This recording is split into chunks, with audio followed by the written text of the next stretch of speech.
Good evening my dear students. మనం general ఎంట్రీస్లో third పార్ట్లో ఉన్నాము.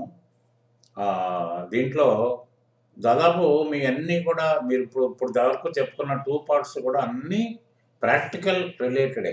మీకు ఎక్కడ కూడా మన బుక్స్లో దొరకనివి. ఎందుకంటే రెగ్యులర్గా ప్రతి బిజినెస్లో ఇవి ఖచ్చితంగా తారసపడతాయి. ఇదే విధంగా ఉంటాయి. ఎందుకంటే అడిషనల్ క్యాపిటల్ రూపంలో పార్ట్నర్స్ కూడా ఇన్వాల్వ్ అవ్వటం, ఎందుకంటే వాళ్ళు బ్యాంకులో ట్రాన్స్ఫర్ చేయడం కానీ క్రెడిట్ కార్డ్ ట్రాన్స్ఫర్ చేయడం కానీ జరుగుద్ది.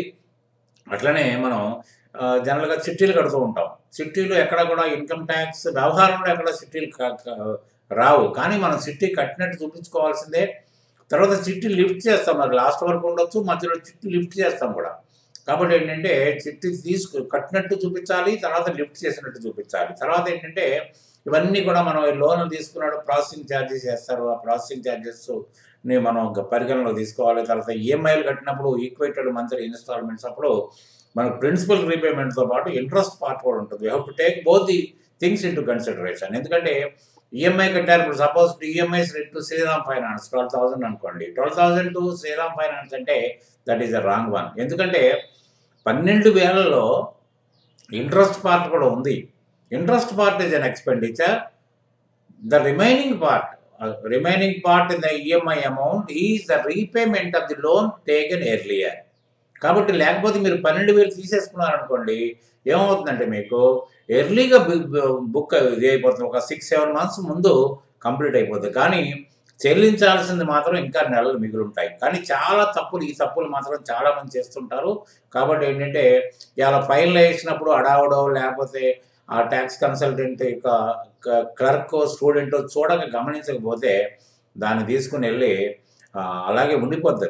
ఎందుకంటే క్రెడిటార్గా ఉండాల్సినప్పుడు డెటార్గా ఉండిపోతారు. ఎప్పుడు కూడా మీకు ఎవరైతే ఫైనాన్స్ చేశారో వాళ్ళు ఈ will be always, we should always be on credit side, not on debit side. Debit side వచ్చింది అంటే ఎక్కడో మనం తప్పు చేసినట్టు.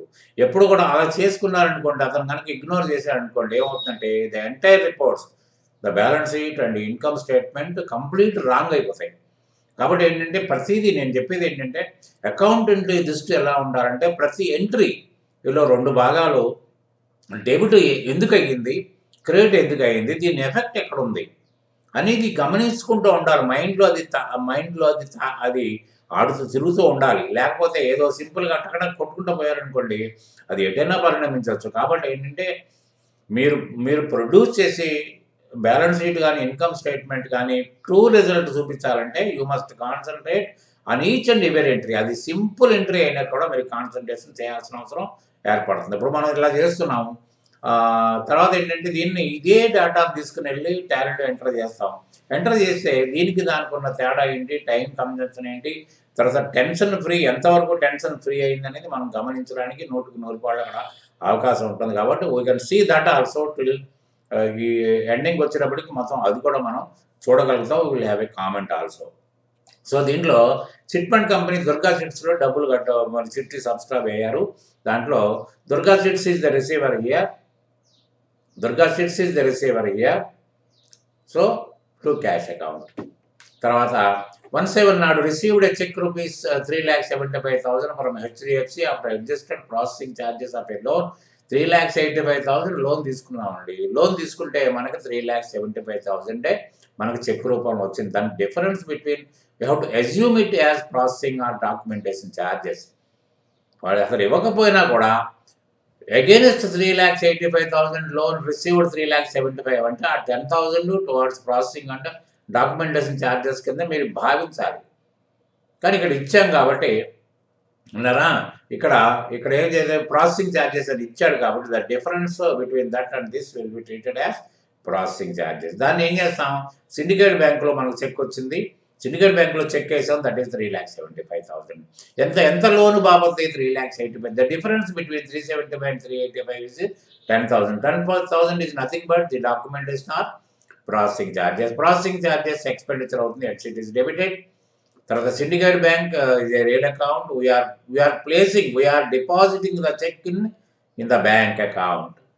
So bank account has to be debited. So who is the giver here? HDFC in the form of loan. So being లొల్లు మీకు simple, ఎంత సింపుల్గా రాసుకోగలిగితే అంత మంచిది. ఏది మన నేరేషను. ఎందుకంటే నేరేషన్ దేనికంటే రేపటి రోజున ఎన్నో వేల ఎంట్రీస్ అయిపోయిన తర్వాత మీకు కనీసం గుర్తుకు రావడం కోసం ఎందుకు జరిగింది, ఈ జరగాల్సిన అవసరం ఎందుకు వచ్చిందని మీకు తెలియాలి కదా ఆ రోజు. అందుకని అది చేస్తున్నాం అన్నమాట. ఓకే. తర్వాత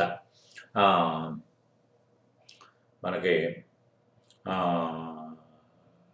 30th 6/19 vehicle purchased for rupees 2 lakhs with an advance of 10,000 rupees and the balance on vehicle loan taken from Shriram Finance.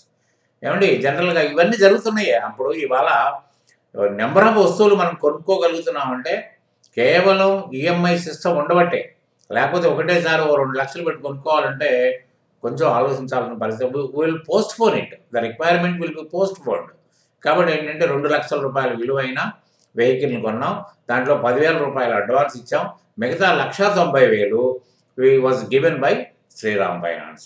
తర్వాత వెహికల్ అనేది అసెట్ కాబట్టి asset are what is coming in, that vehicle is coming in 2 lakhs, 2 cash 10,000, ఎందుకంటే cash is going out. ఈ both are assets. తర్వాత Shriram Finance, who is the giver of the finance, that is Shriram Finance is equal to 1,90,000 being vehicle purchased. తర్వాత 12/7 అన్నాడు, received cheque ₹68,000 from Durga Chits after adjusted documentation charges 2,000. చిట్టి పాడేవండి. చిట్టి పాడితే జనరల్గా మనకి first మంత్స్లో చిట్టీలు పాడితే మనకి మినిమము మ్యాక్సిమం 30% లాస్ రావచ్చు. ఇక 30% లాస్ వచ్చిందనుకోండి, ఎంత వస్తుందండి? 1 lakh మీద 30% అంటే మనకి 70,000 వస్తుంది. 70,000 మనకి ఇవ్వాలి. ఇవాళ వస్తే మనకి 2,000 రూపీస్ డాక్యుమెంటేషన్ ఛార్జెస్ తీసుకుని 68,000 రూపాయలు మనకి చెక్ రూపంలో వాళ్ళు ఇచ్చారు. సో దీనికి కూడా ఏం చేస్తాం మనం? Syndicate Bank 68,000 because it is a cheque, documentation charges 2,000, అక్కడ ప్రాసెసింగ్ ఛార్జెస్ రాసాం, ఇక్కడ డాక్యుమెంటేషన్ రాసాం. తర్వాత దుర్గా సెట్స్ 70,000. అంటే మనం 10,000 మాత్రమే వాళ్ళకి కట్టేవండి అంతకుముందు ఎంట్రీలో.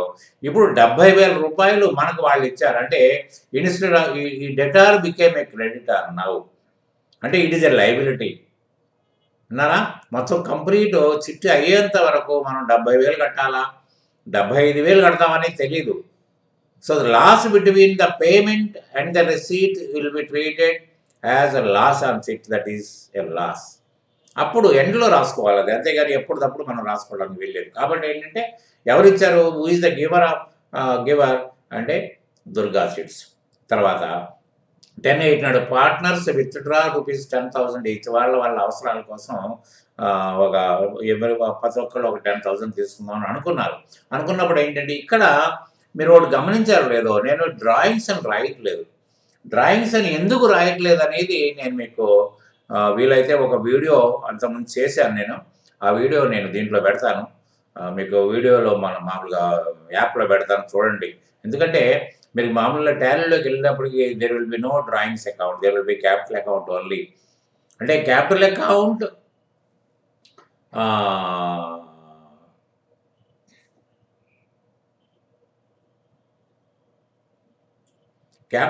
ఎప్పుడు ఎలా ఉంటుందండి? క్యాపిటల్ అకౌంట్ ఎప్పుడు కూడా మనకి క్రెడిట్లో ఉంటుంది.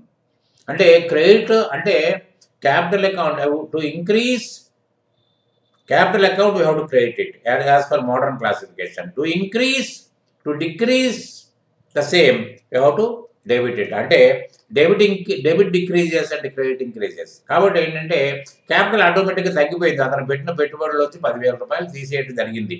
మళ్ళీ ఎడిషనల్ క్యాపిటల్ వచ్చింది అనుకోండి, ఎడిషనల్ క్యాపిటల్ మళ్ళీ క్రెడిట్కి వెళ్ళిపోతుంది. కాబట్టి ఏంటంటే మీకు టాలీలోకి వచ్చినప్పటికి డ్రాయింగ్స్ అకౌంట్, అసలు డ్రాయింగ్స్ అకౌంట్ తప్ప మాస్టారు, డ్రాయింగ్స్ అకౌంట్ తప్పు ఎట్లా అవుతుందంటే తప్పు కాదు. కానీ ఇప్పుడు బ్యాంక్ అకౌంట్, పర్సనల్ అకౌంట్ మార్చాలంటే తప్పు కాదు. అది పర్సనల్ అకౌంట్ స్టేజ్ వేరు, రియల్ అకౌంట్ స్టేజ్ వేరు అని చెప్తున్నాను. అట్లనే డ్రాయింగ్స్ అకౌంట్ తప్పు కాదు, కానీ డ్రాయింగ్స్ అకౌంట్ అలా రాయటం వల్ల అకౌంటెంట్కి ఇబ్బంది అవుతుంది. అదే క్యాపిటల్ అకౌంట్ కనుక రివర్స్ చేసినట్టయితే అకౌంటెంట్ కెన్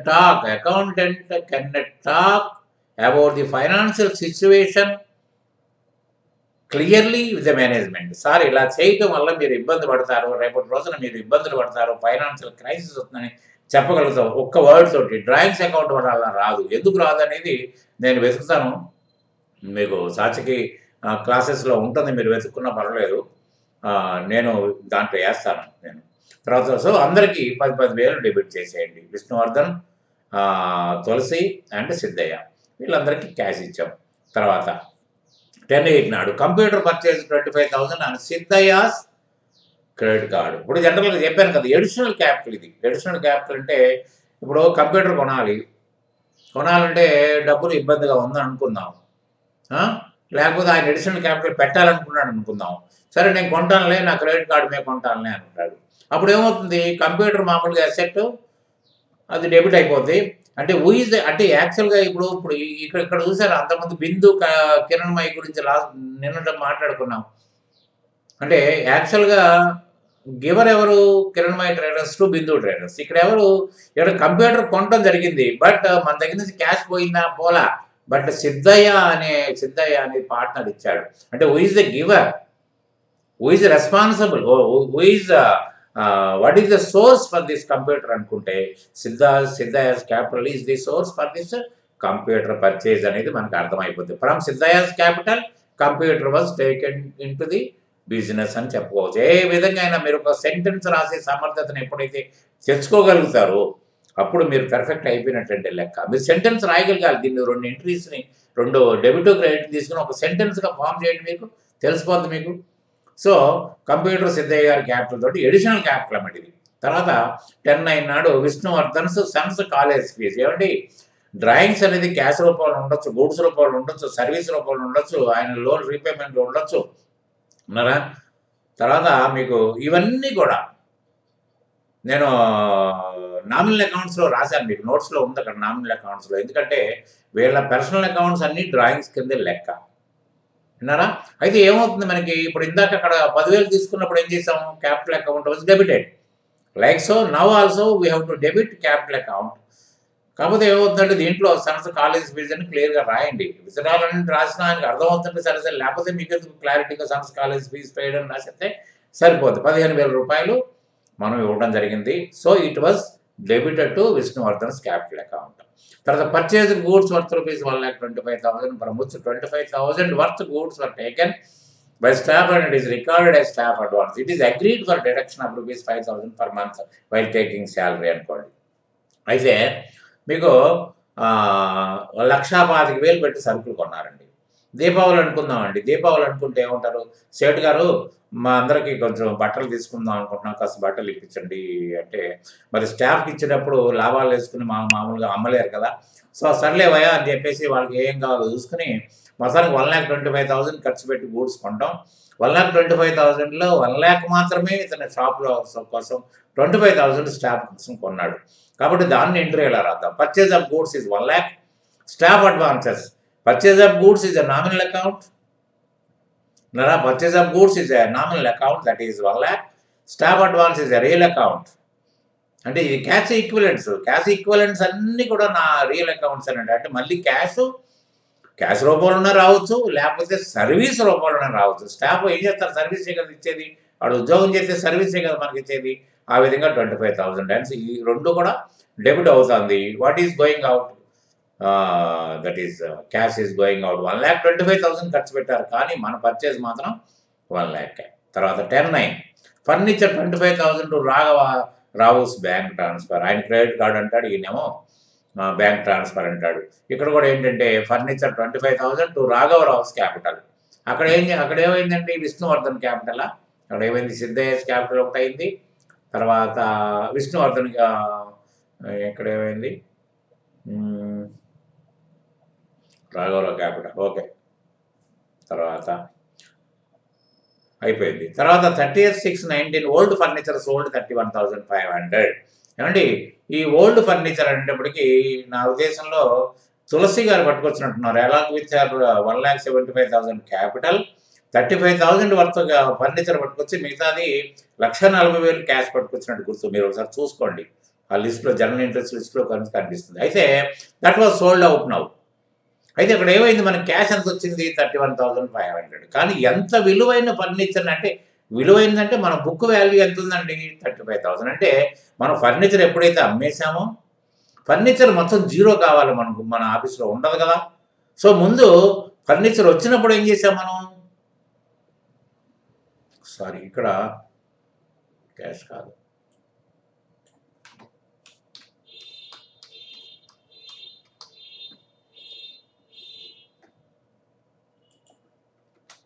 ఫర్నిచర్ వచ్చినప్పుడు ఏం చేసాం? డెబిట్ చేసాం. ఫర్నిచర్ వెళ్ళిపోతున్నప్పుడు ఏం చేయాలి? ఆటోమేటిక్గా అది క్రెడిట్ కావాలి. ఎందుకంటే